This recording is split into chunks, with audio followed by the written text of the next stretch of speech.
Last 5 seconds. 4, 3, 2, 1, start.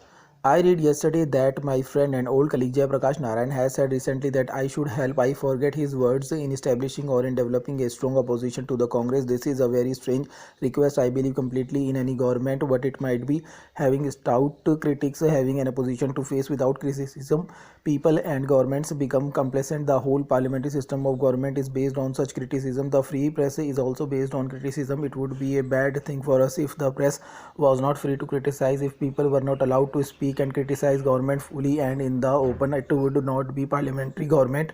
It would not be proper democracy. I welcome criticism in parliament. In fact, we welcome criticism from our own party members. The amount of room we have in our own party for criticism of government's policy is great. But when Jay Prakash ji says that I should build up an opposition, does he want me to build up a bogus thing to oppose the Congress? What value or what virtue will that have? With all respect to Jay Prakash ji, the example is not a good one.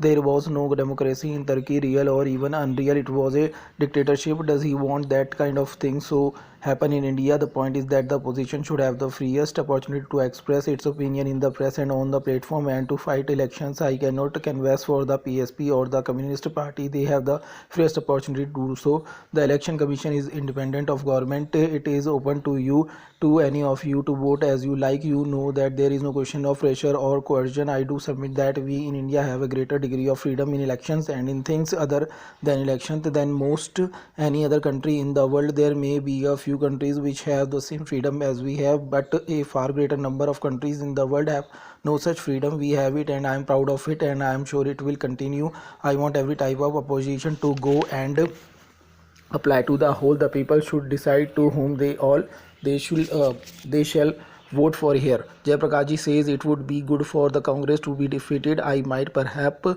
agree that it might be good for the Congress to be defeated, but surely the question is not for us but for the people. The issue is what is good and for that country, not what is good for the Congress. Our friends like Jayaprakash ji have got so entangled in their dislike of the Congress that they have forgotten such a things as India and the good of India. It is my belief that if by mischance the Congress was defeated, it would be very bad for India. I don't say that congressmen are better people than others. There are good men in other organizations. There are parties in other organizations. It is not a question of personal friendship. Stop.